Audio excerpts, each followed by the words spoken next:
So again, it is 11 o'clock now, so we're going to get started. My name is Corry Riley. I am with the PennWest Clarion Small Business Development Center. This is Tax Talk with Corry. I am an accountant by trade, and I have about 15, I think over 15 years of experience in accounting, especially with taxes and payroll. So hopefully I can answer some of those questions for you. Again, I'm not sure if I will know all of the answers, but if I don't, then we will try to answer those questions after this training. I will be sharing my email with you here in a little bit so that you can email me directly and I can try to get those answers for you. But we want to try to answer as many of the questions here today. And again, I'll be back next month and once a month through the end of the year to try to answer everybody's questions. So if you have a question today and then over the next month you have another question, come on back. This webinar or this Zoom meeting is recorded right now.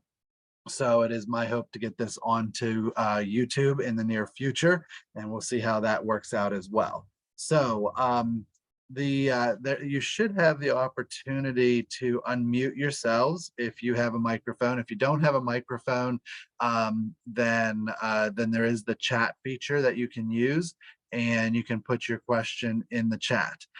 Someone's asking if there will be slides available. This is not a seminar or webinar. This is communication back and forth. This is you having the opportunity to ask me questions, and I'm going to try to answer your question here today on the spot.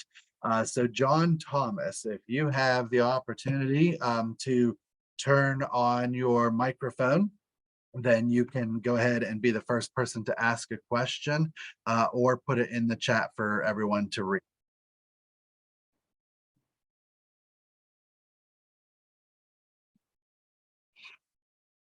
And John isn't right now turning on his microphone, so he may not have one. And I know all of you are trying to figure out how we're operating today. So Judy Timchak, if you have the ability to turn on your microphone, then feel free to talk to me and I should be able to hear you. And if anybody wants to put your question in the chat, and then I'll kind of keep track of where you are at in the order here. And if we have a quiet moment and nobody's asking questions, then I'll go to the chat and I'll start answering the questions that are in the chat. So Judy's saying she doesn't have a microphone either. So if you have a question, Judy, put it in the chat and I'll be glad to try to answer it for you. Again, this format is not a webinar. It is not a webinar like you're used to. This is what we call a Zoom meeting. And this is your opportunity to ask me questions. So Amanda K, if you have your microphone, go ahead and turn it on. Hello. Hi, Amanda. How are you doing? Good. How are you? Good. I got feedback. On my. Can you hear me okay? Yes, I can hear you. So I am brand new to this. My business is not open yet. I will be hiring employees, but I guess my question would be, what checklist should I have for tax purposes, the forms that I would need for the employees to fill out, and what I would need on the employer's end to fill out? Okay. So Amanda, I muted you just because whenever I talk into the microphone, my microphone, I'm hearing myself right back. So I did go ahead and mute you so that I don't have that confusion. I'm not sure if you've attended the First Step webinar that different SBDCs offer. We at our SBDC do offer this webinar once a month on a Thursday evening and once a month on a Saturday morning. So we try to make this available to most people throughout the month. But the other SBDCs do offer the same webinar. And if you're looking for like a checklist to get starting, I do think that First Step webinar, it's the first steps to starting a small business, is a great webinar to attend. You will learn a ton. And I'm going to type our website into the chat. So if you check the chat, you'll see our website. And if you go to the resources tab, or resources button, you will see, or not that, I guess it's the training button, sorry. There is a list of our training webinars that are upcoming, and you should see our first step trainings coming up through the end of this year. But a couple things real quickly. I mean, you need to determine your business structure, whether you're gonna be a sole proprietorship, partnership, LLC with one owner or two owners, or an S corporation. Those are the most popular business structures. And then depending on what business structure you choose will depend on or we'll tell you what tax return you're going to have to complete as a business. And then if you're looking for like how to categorize your expenses and you haven't quite yet bought a software to do the bookkeeping, then you may want to do a Google search for Schedule C, IRS form Schedule C, and you should be able to open up a PDF document of this Schedule C, and there's a list of expenses that you can click on, or that you can track your expenses into those categories. As for employees, there is a lot of information that you need there. For an employee, you need to have an EIN number from the IRS. You need to have Pennsylvania withholding number. You need to have a Pennsylvania UC account. You need to have workers' compensation. You also need to have a local account number to pay your local earned income tax and your local service tax. So there's a lot of information there. That is a great question, a question that I really could talk about for the entire hour, but I'm going to try to reach everybody. But if you start out step one by going to that training, that would be step one. Step two is sign up with your local SBDC to utilize their services and ask one-on-one questions. And the way us SBDCs work is if we can't answer your question specifically, we reach out to our coworkers across the state to try to find the answer. So I am always going to be here to answer that question. So Amanda, I'm going to move on, but if you have more questions, we hopefully will be able to come back around, but that was a great question. Thank you very much. Frank M, if you can unmute yourself and when you have a question, feel free to ask a question. And Maggie's asking if she can drop a question in chat. Absolutely, please do, because when I have this quiet moment, I'm gonna go and go there. Okay. So let me admit this person. So I do have a question in the chat. I'm going to jump to that one there since we had a quiet moment. I created an LLC and had my EIN created with a DBA. I was going to put it on, I was going to put under it, but I haven't created the DBA yet, as I realize I want to change. I don't know why this is in, let me try this here. Change the name of the DBA, should I get a new EIN? So you created an LLC and you have an EIN created with a DBA. I was going to put under it, EIN for the DBA that you're going to put underneath the LLC, but I haven't created the DBA yet. And I realized change the name of the DBA. Should I get okay? So I'm trying to catch this because you had your EIN created with a DBA, but then you're going on and saying that you haven't created the DBA yet. So I'm not sure. Let's just say this, and I mean, this is a learning experience. I think everybody will pick up some information from these types of answers. So an LLC is going to have an EIN number.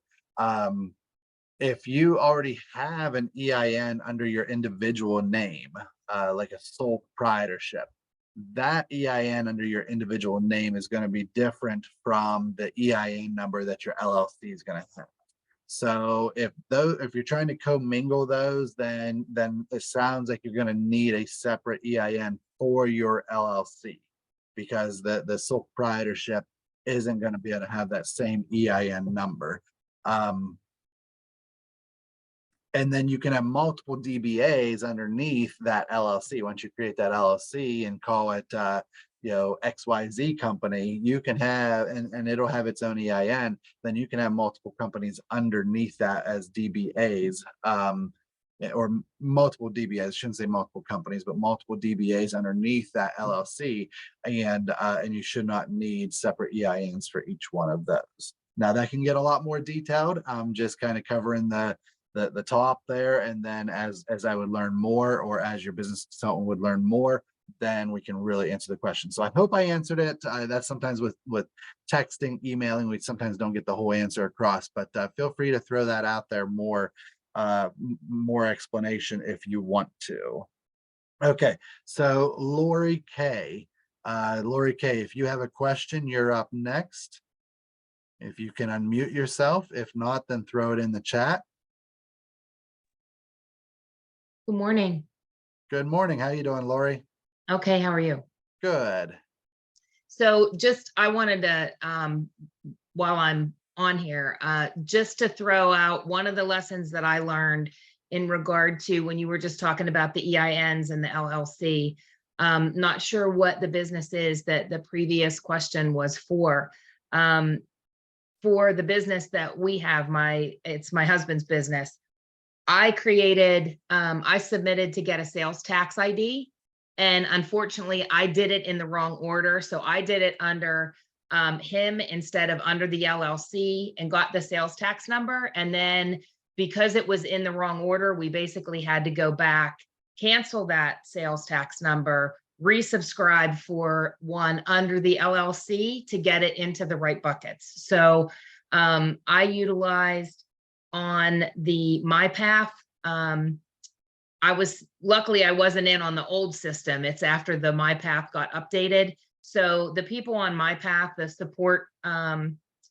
support people that were there were very, very helpful. In addition to, I'm in Central PA here, and utilize the Lock Haven branch of Penn State, Lock Haven, SBDC. And Tom was exceptionally helpful in helping me to figure out what order I needed to do things. And then I reached out on MyPath to Department of Revenue people, and they were able to cancel the one that I opened incorrectly.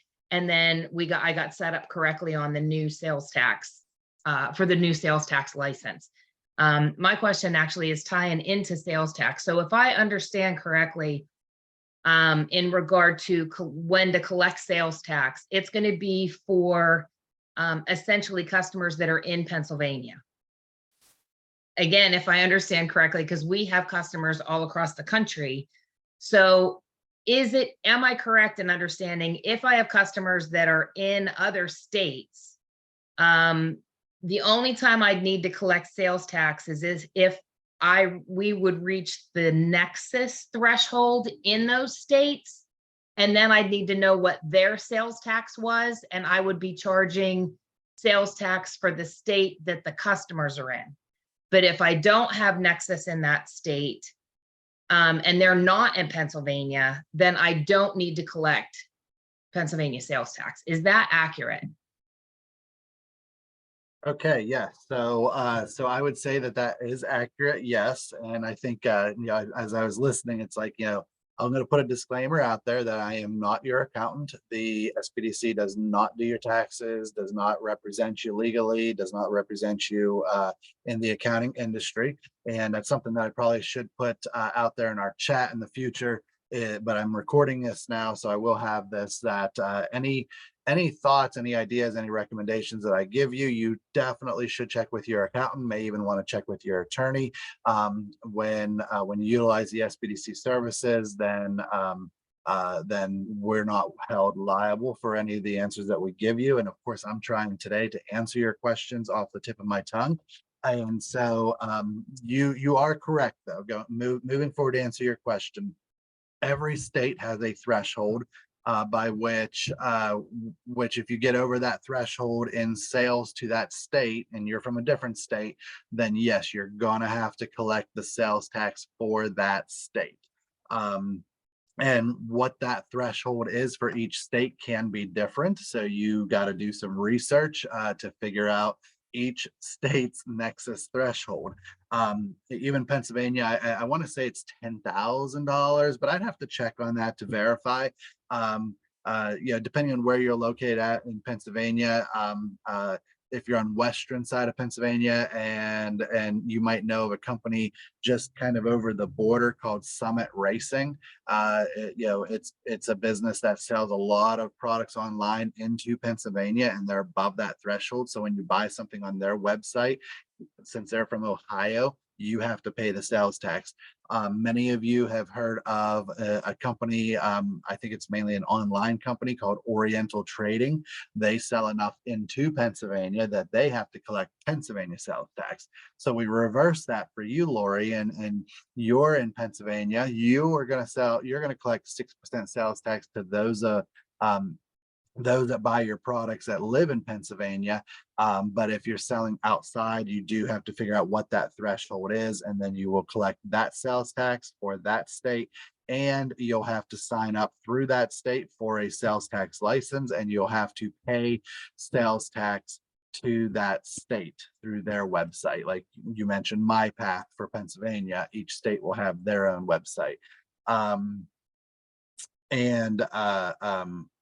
There are companies that can help you out with that, but there's also like online companies that can help you out with making sure you're in compliance with every state if you don't have the resources yourself and within your business to do so, or your accounting firm. If your accounting firm is normally a larger accounting firm, they're normally on top of this information as well. So I hope that answers your questions, or at least helps confirm what you already knew. It sounds like you already know this information. So that does help confirm. I do agree with you on that. Okay, Great, you're welcome. Melanie G. Melanie G, you're next in line that I have here if you have a question. Hi there. Hi, Can you Melanie. hear me okay, Corey? I can. Hi. Great. I wasn't sure if my headset would kick in, so I did write it in the chat. Hopefully it's not too verbose. And I clarified that I'm a CNA and a published writer as my primary work, because I know a lot of people, when they start an LLC, that is to be like all of their income. And this is for a portion of my income through project work. And the challenge is a nonprofit has commissioned me, and they're taking the taxes out. Like what was originally going to be my doing project work, my full obligation, I'm now on as an employee, and all of my auto pays are going into my business account. So, I have my banking separated so that my healthcare work goes to one bank, and everything related to my LLC project work goes to another bank. And I keep everything very separate. But somebody said that I should actually stop using my business account altogether if taxes are being taken out on the money that I'm receiving. I also get project work from the affiliates from the nonprofit that I do have a tax obligation to, and I keep everything at that one bank through the business account. Is that good or is that bad? Okay, stay with me here a moment. So one question, you might have said it, but trying to hear it all for the first time. Are you saying that you're being paid as an employee now? Yep. So they're withholding all the payroll taxes and everything? Right, but they had totally messed up Pennsylvania the first 2 years. The first year, they never took Pennsylvania out. Then they messed it up because they didn't understand there was also a local tax. So I have somebody local who is also advising me to help make sure that all of my PA taxes are accurate and not just my federal. Okay. So if I understand correctly, you are an employee of the business. And if you are an employee of the business, I'm not seeing where you do need, I don't see where you need a separate business checking account. Because as an employee of the business, they should, they're paying you a wage, they're withholding taxes. They should, if you're an employee, they should be reimbursing you for expenses if you incur any expenses out of your own pocket. And therefore, it doesn't sound like you have a business right now anymore. And so if you don't have a business right now, then there's no need for that business checking account. Even the money that they're paying you, because they're paying you as an employee, that's not a business. So that money doesn't need to go into a business checking account. It would go into your personal checking account because you are an employee. Now, Okay, and then Go And ahead. then there's also affiliate projects where I might at random get a check for like $1,000 that has not had any tax taken out. That is not associated with you, with this company that you're an employee with? No, it's affiliate project work because they're nonprofit affiliates. So I get thrown smaller projects in connection with it where they are not taking taxes out. Okay. That case, it sounds like you're being subcontracted, so it does sound like you're not an employee for these affiliates.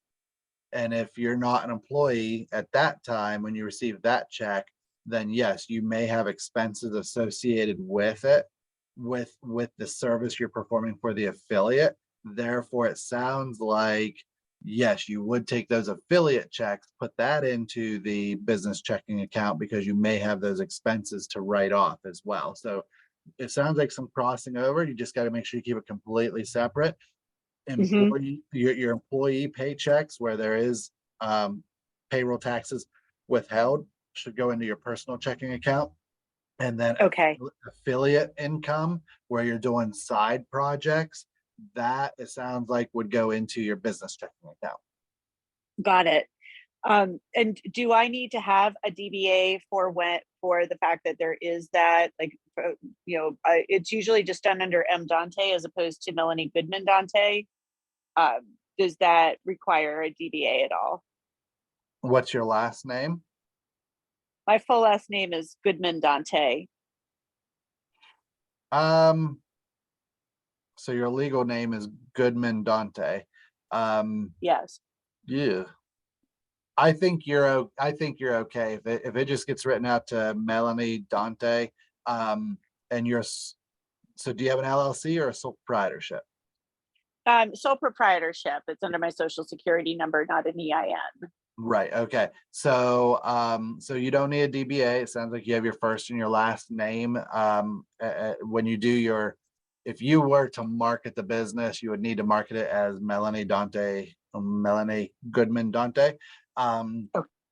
But it doesn't sound like you're really marketing it a whole lot. As for the checks being written to not your full last name, that's seriously okay. A lot of people, especially of certain generations, think that it has to be written out exactly correct, and it doesn't. If people think that even like if you're signing your name and they always look at, well, how's it on the paper there? So I make sure I sign it, exactly the same. Doesn't It's matter. not it's not like a political poll for the election. It's able to have some flexibility. Yes, exactly. Yeah. And people, if you're signing a loan, okay, the bank very well may require it to be exactly like that. But if I write a check out to Melanie Dante, you can sign it Melanie Goodman Dante if you want to. The banks don't care about things like that. So Okay. so really quickly, I do want to touch upon like the Pennsylvania and the local taxes. They messed up and everything. That's common when you're being paid from a company that's out of state. It takes them a while to figure out that state and that local tax. It sure does. Yeah, and it messes up your taxes. I understand. You get mad because you owe money to the government and so forth. But it sounds like they're getting it fixed, which is good. And that's a lot of times what we have to do there. Well, thank you very much. If you can go Okay. ahead and mute yourself, I'm gonna go back to the chat here for just a moment because there was a chat that should be Thanks, expanded on. Corey. You're welcome. Courtney, I thought I saw somewhere. Okay, I think right here. I'm coming back to Courtney. She had asked a question. This is in the chat as well. She said, I had a second name under the LLC name when I registered it on the IRS site. The EIN is registered to my LLC, but I also had the second name in the registered address that I originally wanted to use my DBA. Let's see, I think that was it for Courtney.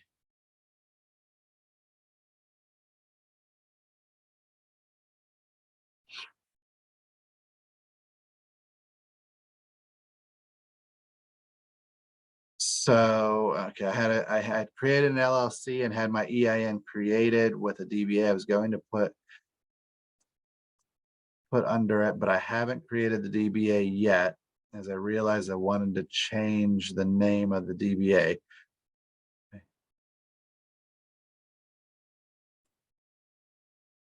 So I do apologize, Courtney. I'm really trying to wrap my head around it. And sometimes this works this way where, just without the conversation, it's hard to really wrap my mind around it. And in this case, it sounds like there's a little bit of maybe a mix up going on here, that the way it was done. The person that was on earlier that said about, doing things out of order, that can definitely mix things up and even mess things up. As in the cases the person earlier mentioned, I totally was agreeing with all that she was saying about, doing it the wrong way and so forth. So if you had an LLC and had an EIN with a DBA, as long as that EIN is associated with that LLC, you should be okay. But if it's a different EIN underneath that LLC, I think we got the mix up there. So apologize, I can't answer that. What I might have to say with you, Courtney, because since it sounds like you don't have a microphone, is please reach out to us, your local SBDC, and we'll try to answer your question. I do have a microphone. I was just in a noisy place, so I'm sorry. That's okay. So yeah, it's just, I originally, like years ago, someone gave me the wrong advice from what I'm hearing. They said to go to the IRS and then go to the Pennsylvania state website to register. And that's why I got my EIN first with the second name under. Again, I was kind of doing this part on my own because from what I was given previously. And before I registered the state, I made sure it was still the LLC. I don't have the DBA created right now, but the DBA name that I was going to use is like that second name under. I don't know if you like recall from the paper that they give, like they have the main name and then you can have a second name. Right. And that's what I put under there. So I wasn't sure if I needed a new one or if it's going to be okay to use. Mm-hmm. Yeah. So I do think that okay. So you're talking about on your EIN letter, there's a name at the top. That's like your LLC name, and then there was another name underneath it, and that's on your EIN letter. Then you came over here to Pennsylvania, and you're registering your LLC, and you want to do a DBA underneath it, but it's different than what's on the EIN. You should be able to, and I can't take the time now, but you should be able to edit that portion of your EIN. So what you would want to do if you're a do-it-yourselfer, or you can reach out to somebody like myself or within your consultant at your SBDC, but Google something like how do I edit the name on my EIN? And I think a form will come up where you'll be able to make a change. And what you're wanting to do is just, I would want to just eliminate that second row completely. You just want to have one name on that EIN letter and then your address below that. So you want to delete that second name so that it's not there. That's what I would be looking, that's what I would say to try to do first. Other than that, it sounds like I think that, again, without doing further research, but using my knowledge off the tip of my tongue, I would say that I think you are fine with going to Pennsylvania, creating the LLC, and then doing a separate DBA name underneath that. I don't see any issues there. I don't really see any issues on the EIN side either with the IRS. But I like being, as an accountant, we like to be clean cut and everything as much as possible. So I would still want to go in and edit your EIN. Okay, and then once that step's completed, would I have to go through my path, or should I create a business account, like a checking account? I'm still a little muddy on that. Okay, so you haven't created a MyPath account at all yet? No, because I was a little nervous that this was not going to work with the EIN, so I was like, I didn't want to mess it up. Right, yeah. So I think if it was me, I would seriously try to change the EIN as step one. I mean, not the EIN, you know, I'm talking about the name. I'd change the name Yeah. say step one, and then yes, then you could go into step two and create a MyPath account. And if Okay. you I'm not sure where you're from, Courtney, and that's okay right now, but I know I myself have a an email that I can send you that has a video from Pennsylvania's web from one of the from Pennsylvania that Hmm. explains exactly how to create your LLC and how to obtain um, uh, these other taxes, as a lot of you are talking about. So you all may end up like bombarding me with an email saying, "Hey, give me these links that you're talking about from Pennsylvania. Like, how do I create a MyPath account? How do I form an LLC? How do I get my fictitious name?" There's a lot of videos out there offered right from the state of Pennsylvania, which are very valuable. So if you want to reach out to me, I am posting, now that I'm saying it, I am posting my email right now to the chat. So you can write my email down and send me direct questions. If you're not already an SBDC client, I will want to get you signed up with your local SBDC first so that I can record my time and so that other consultants can record their time. And then I can try to answer those questions as well. So for you, Courtney, you can reach out to me and I can send you these emails if you haven't already received them. Okay. I appreciate it. Thank you. Absolutely. Okay, so let me go ahead and mute yourself if you can there, and let me see. Okay, so Sean M, I believe you are next on my list here. And I don't see that you chatted with me, so if you're able to unmute yourself, if you have questions, then go ahead and unmute yourself. Hey, Corey, what's going on, man? Good, how you doing, Sean? Good, thanks, dude. I actually put it in the Q&A, but I could just repeat it here. It's really just, I'm opening a brewery and we've incurred like a bunch of expenses in opening.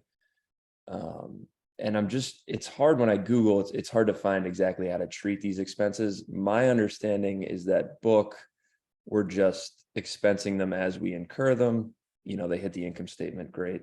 But then for tax, since we're over the startup cost threshold, I think we're supposed to be capitalizing them and then amortizing them. I was just wondering if that applies to every expense. Like we've had branding expenses, permitting, rent, insurance. So I was just trying to get a better handle on how exactly to handle those for tax purposes. Okay, yes. So what I would say, Sean, is that yes, all of these expenses leading up to opening your business, they all go into a big pot. And if you go over that threshold, then yes, it does have to be capitalized. So you may show it as an expense in your bookkeeping, or you may even want to put that into a pot. And when you start your bookkeeping, like when you officially open your business and you're going to be filing a tax return for that year, you could put that in as a fixed asset and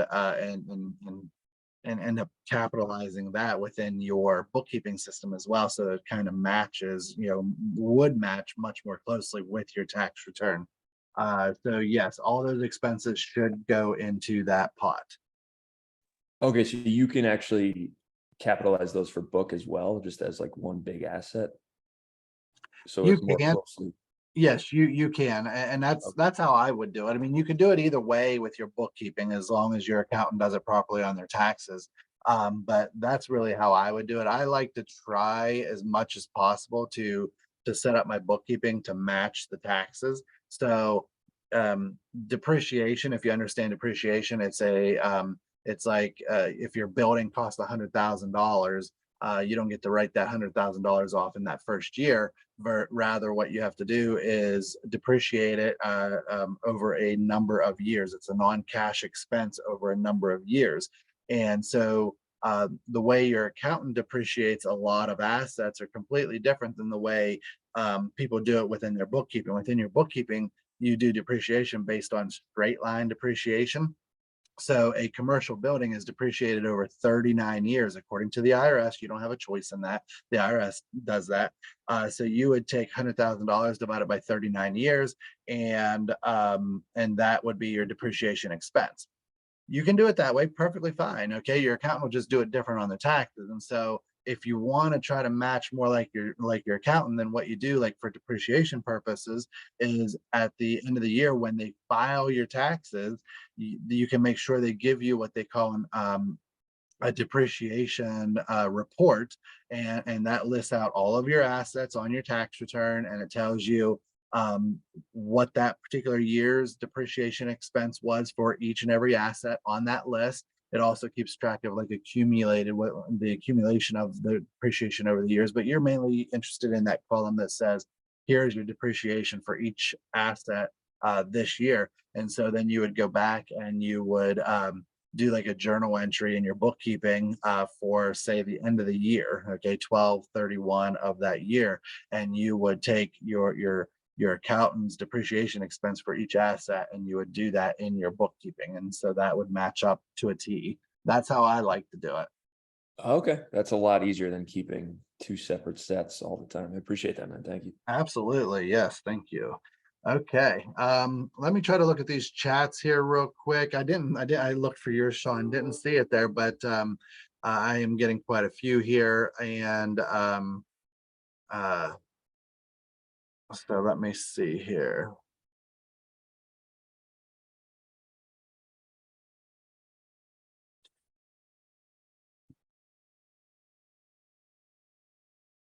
Did I look at this one? Okay, let me look at this one here. Megan, I'm not even seeing your name. That I wrote it down here, so I might have missed it. Let me try to read this quick here from Megan. I formed an LLC in the fall and am behind on my sales tax. Whoops, we all have been there. I am getting up to date on it now, register my business to the Department of Revenue. I didn't realize I need to do that in addition to forming the LLC. And I'm adding Stripe's automatic sales tax service to automatically collect it. Stripes is my payment processor.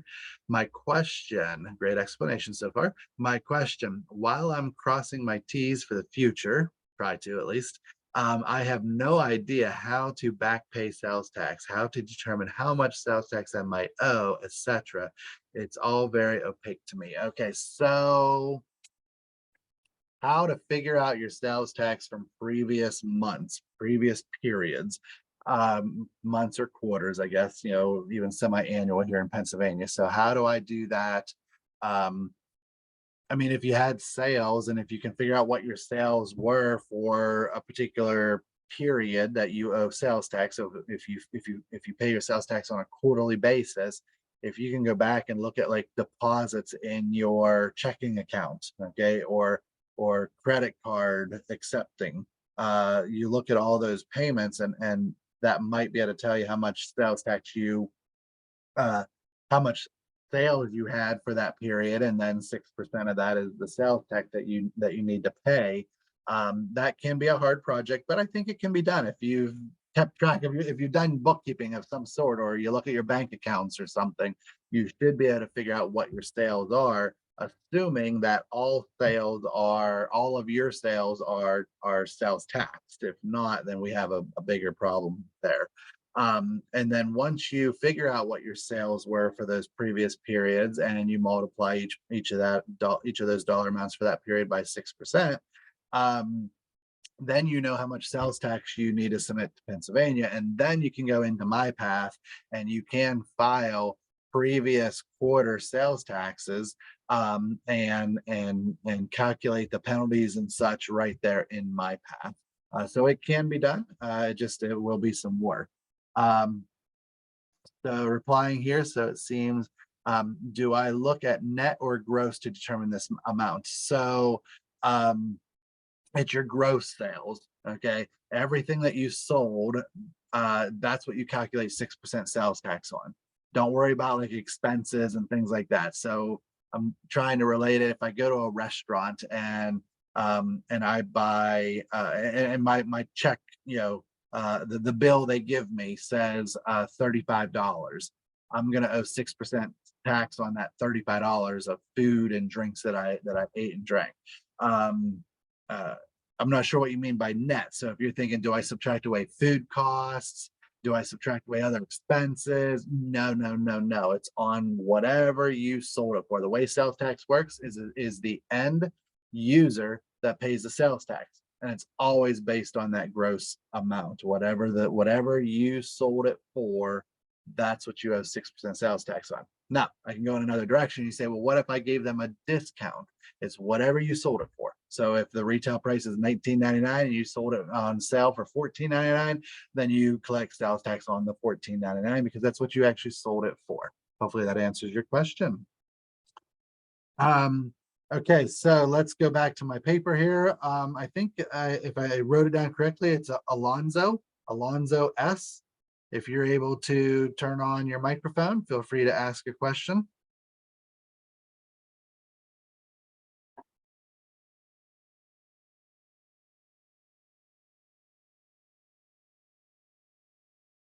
And while I'm waiting here, I do see John Thomas was at the beginning there. I do apologize. You put a question in here. Please review key issues for single member LLCs organized as a professional services consulting firm. My understanding, there are no sales taxes, no quarterly tax filing, and federal taxes filed via Schedule C. Other issues. Oh, that's a loaded question. Better get a drink for this one. So a single member LLC, basically you're operating as a sole proprietorship. Now you're saying that you're organized as a professional services consulting firm. I mean, you still got to file a tax return of some sort. And so as an LLC, according to the federal government, you are a disregarded entity, meaning the federal government really doesn't recognize an LLC. They recognize sole proprietorships, partnerships, S corporations, C corporations, and different nonprofit statuses. So as a one person LLC, you're going to file a Schedule C because you are a business. Your understanding is there are no sales taxes. I would have to say in general, that is correct. Although there are certain services that are taxed by our state. Normally those services have a physical product involved in it as well. So take like, I guess when you go to the dog groomer and you have your dog groomed, they have to charge a sales tax. Now that's because they're using a taxable product like shampoo and conditioners, okay? And therefore there's tax on all of it. Same thing when you go to an auto mechanic and you have your oil change, you look at that as a service. However, they are using taxable products like filters and oil, and therefore they have to charge sales tax on it. But there are different caveats and exceptions to that. So we would want to make sure that your specific service is a non-taxable service. Looking at what I see right here right now, I'd say it's probably not, but I can't answer that exactly without knowing exactly what you're doing. No quarterly tax filings. You someday, maybe not initially if you're just starting a business. Your accountant should really help you out with this, that when you are filing your individual income tax return, which is where the Schedule C goes, then if you're getting refunds from the government on your personal tax return, which is where your business is again, but if you're getting refunds, then yeah, there is no quarterly income tax filings due to the federal, state, and local government if you're not owing any money.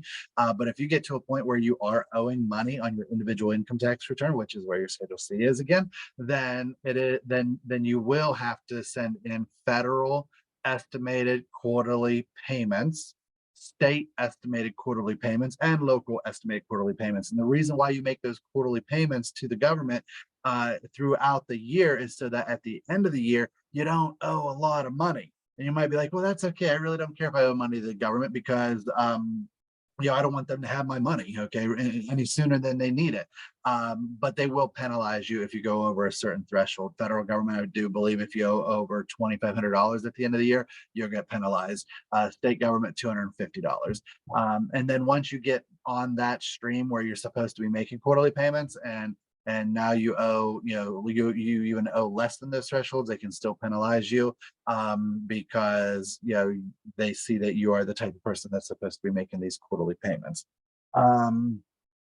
And federal taxes filed via Schedule C. So again, I mentioned at the beginning about checking out do a Google search for IRS form, Google form Schedule C, and a PDF. You should be able to load up a PDF that will give you all of the expense categories that you can use. I think that would be very beneficial to you. Make sure you have insurance, make sure you have a separate business checking account.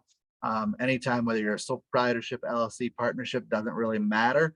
You need to be completely separated from your business, have the separate insurance, separate business checking accounts. Because if you get audited by the IRS or Pennsylvania, if you are commingling money together and not doing it properly, then they can throw away a lot of expenses that you may call business expenses, but they may say, well, that looks like a personal expense to me.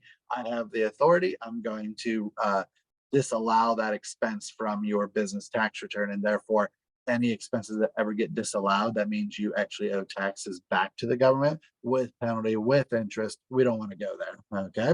So that was a lot of information. You asked some really good questions. If you have more questions, be more than glad to try to answer. Maybe not today because I'm going to move on, but come back next month or reach out to your local business consultant who can hopefully answer your questions as well. We all have our areas of expertise, but again, we can rely on each other because we're all sworn under confidentiality whenever you're working with the SBDC. So we can rely on each other here. And Judy, I'm going to look for you. I'm not sure if you have a question in here or not. You were my second in line from earlier. If you can, okay, you don't have a microphone. So let me see if I can find your name down here. If not, you might just be listening if you're still in with us. And I'm sure you're all learning from these conversations here. So, okay, unless I'm missing Judy. Oh, there we are, Judy down at the bottom. Not sure if this is something that is relevant to the topic. We'll find out. I am also involved in a new business and getting set up with Patriot software. You know, I'm still looking into Patriot software, but I think that is a great software from what I have learned so far. Compared to some other bookkeeping systems, which are really overpriced right now. Won't mention that big, huge company. We have a federal EIN, but they want a Pennsylvania state tax account number and a state unemployment account number. Where can I find that? We are an LLC S corporation. Okay, we are an LLC, but you're choosing to be taxed like an S corporation, which means you got to start acting like an S corporation. Okay. You have an EIN. That's good. Now they need a Pennsylvania state tax account number. Do you have employees, Judy? I'm going to assume, well, you are an employee. If you're an S corporation, you, the owner, if you're the owner, you, the owner, have to be an employee of the business. You can no longer just take out withdrawals from your capital account in your business. You need to pay yourself. So she's saying, no, it is my husband's company. Okay, so your husband, if he wants any money out of the business, he has to be an employee for the business as an S corporation. Therefore, you need to set up all those payroll taxes. So you need a Pennsylvania employer withholding number. You need to have a Pennsylvania state unemployment account number. You need to have, you can have workers' compensation, but you can also be exempt from that. You just have to sign a form with your insurance company. An S corp owner can be exempt from workers' comp through their company. And then again, I mentioned earlier, you need to have an account number with your local tax collector for earned income tax and local service tax, EIT and LST. So the Pennsylvania numbers, you can go into MyPath and you can register for the information through MyPath. And then the local account number, depending on whether you're like Berkheimer or Keystone Collections Group, you would go to that specific website and you can register your company through those specific websites, or you can call them. They're really nice if you can get through to them. You can contact them and get that set up. So that's why they're asking you for those numbers, is because they're probably recognizing that you're an S corporation and that therefore you must have at least one employee. That'd be your husband, because your husband probably wants money out of the business. So in order for him to get money out of the business, he has to be an employee. So hopefully that answers your question. Thank you. That was a good one. Okay. Carrie K. Carrie K, if you can unmute yourself and ask a question if you're still with us. Hi, Corey. I had a question about buying a vehicle for a business. Is there a good way to do that over the length of time, or in order to maximize the tax benefit? Okay. So what I would say there is I like to only see it if it's 100% used vehicle. So if you have your personal vehicle that you drive like some for the business, but you drive some for personal use, and really the way I see people talk to me all the time about this, most of the time they use it for personal purposes, and then they use it for the business maybe 10% of the time, 25% of the time. So can you answer me quickly? Do you use this car 100% of the time for the business? Probably about 80% of the time. Okay. So it would be my suggestion, and other accountants may differ on this, but it would be my suggestion that you buy this vehicle personally, and it goes in your personal name and a personal loan for the car. And then you track your expenses, and you submit those expenses on your tax return. You may, depending on the kind of vehicle it is, you may want to just track the mileage. I mean, you got to do the mileage actually no matter what. So let me back up. Track the mileage no matter what for business purposes. You can get a logbook to put in your vehicle. You can get apps for on your phone that'll track mileage. You can use like Google Maps when you're back at home to figure out your mileage. But somehow, some way, you got to keep track of mileage, the day you traveled, who you met with, the reason that you traveled, and any receipts involved during that travel as well. So if you travel down to Sam's Club to buy office supplies, then you got to make notes on that and keep receipts for that. And then that mileage will be reported on your business tax return, and you'll get a deduction based on the IRS mileage rate for that year. Now, if you have a gas hog, a bigger vehicle, a truck normally, then you may want to keep track of your actual expenses, like your gas receipts and your windshield wipers and your oil changes and your tires and your brake pads, all those things for the entire year. Okay, not even if it's not like business related, but you track all expenses for the vehicle for that entire year. And then when we figure out mileage, total mileage as compared to business mileage, if it turns out to be 80%, then you will get 80% of those actual expenses for the entire year. Now, if you drive a car like I do, the mileage reimbursement, the mileage expense from the IRS is normally more than what my actual expenses are. But those gas hogs, that sometimes can differ. Now, with that said, I like doing this on tax returns, and that is where if at the end of the year your tax return says that your mileage expense that's calculated on your tax return is $3,300, then you could actually cut yourself a check, because keep yourself separate from your business. So you could actually cut yourself a check out of your business checking account for that $3,300, and in the memo you would write mileage reimbursement. And so you're getting money out of your business, and it's something that was expensed off of your tax return. Because if you're a sole proprietorship or an LLC single owner, when you take money out of your business just to take it out to buy a new TV or something, okay, that's called a withdrawal, and that is not a business. It's not a business expense because you took it out personally for yourself. Okay, whereas mileage expense is an expense on your tax return. So if you reimburse yourself that $3,300, then you don't have to pay taxes on that, and your business got to write it off. Cool benefits. Okay, Great, thank you. You're welcome. Thank you. Let me see here. Again, this is my first time offering this, so I'm gonna figure out a method. What's the best method to go through chat and to go through these questions that I'm asking you online. So this one here that's in chat, Rich asked a question saying,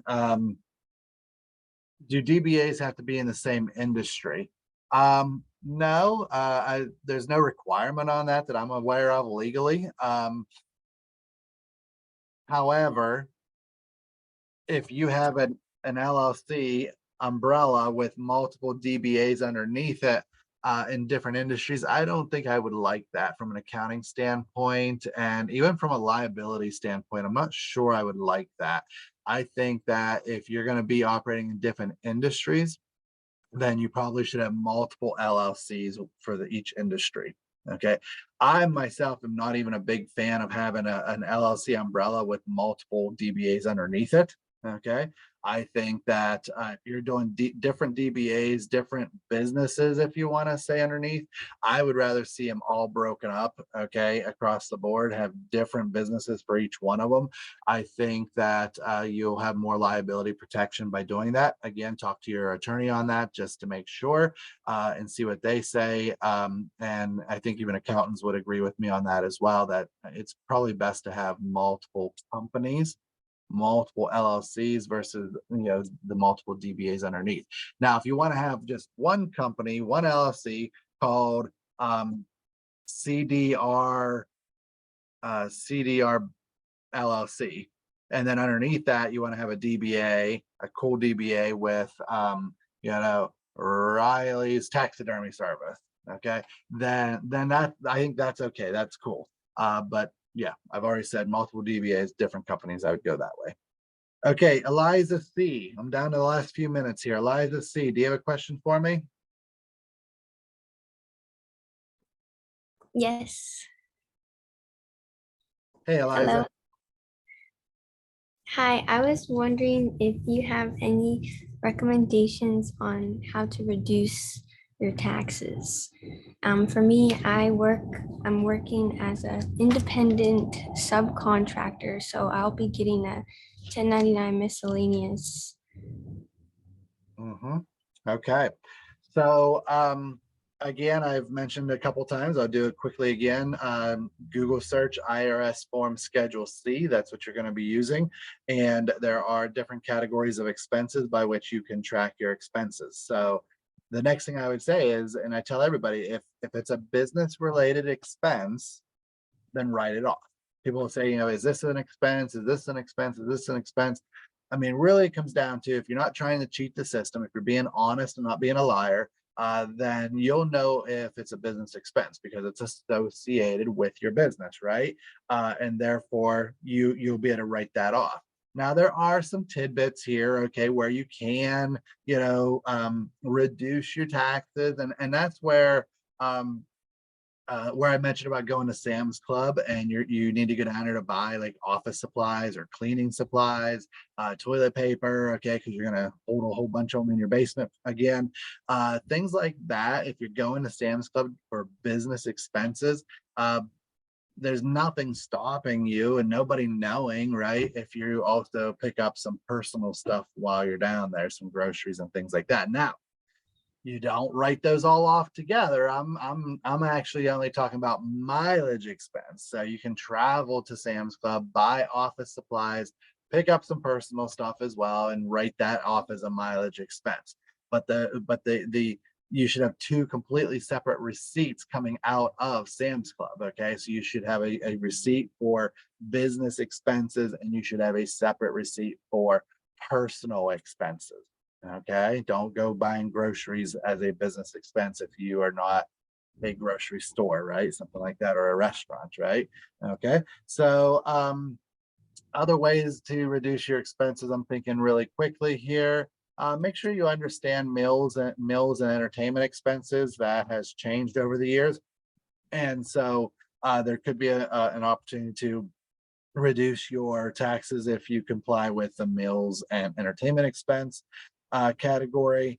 In depreciation, I talked about that earlier. Accountants have multiple options available to them to take depreciation or bonus depreciation or Section 179 deduction. So your accountant, though, should take care of that. I don't think that you need to worry about it. And your accountant might have a conversation with you in the future trying to determine what's the best, depreciation expense to take for you.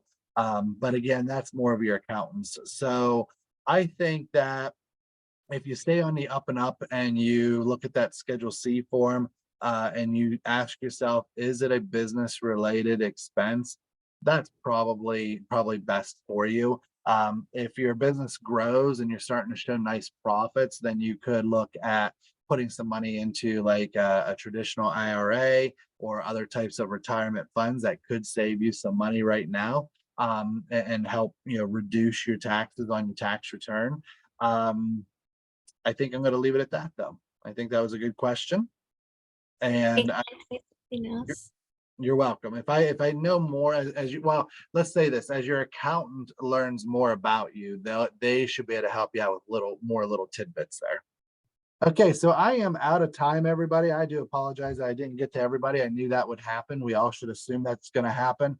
I reached about half of you according to the list I have here. So I think that's pretty good. Again, we will be offering this next month, so keep your eyes out. This is going to be a monthly occurrence through the end of the year. I have recorded this, so I will see if I can get this on our YouTube page. If you go to YouTube and do a search like for PennWest Clarion SBDC, I'm assuming you should be able to find it. I also put in the chat, which I will put it again, my email that that you can reach out to me with. Oops, that went directly to her. That shouldn't have went there. Let's do it to everybody. That you can reach out to me with questions. But again, I would want to make sure that you are registered as a client of the SBDC before I'm going to answer your questions. So, but if you are registered as an SBDC client, I'm more than glad to try to answer your question via, email and by phone if need be. Otherwise, please come back. And, even if you don't have questions, I'm sure you're going to learn from this. I'll also try to take a look at the chat feature here that I have here and see if there's any questions that I can get in contact with you directly and answer those questions. Until next month, thank you very much and have yourself a great day.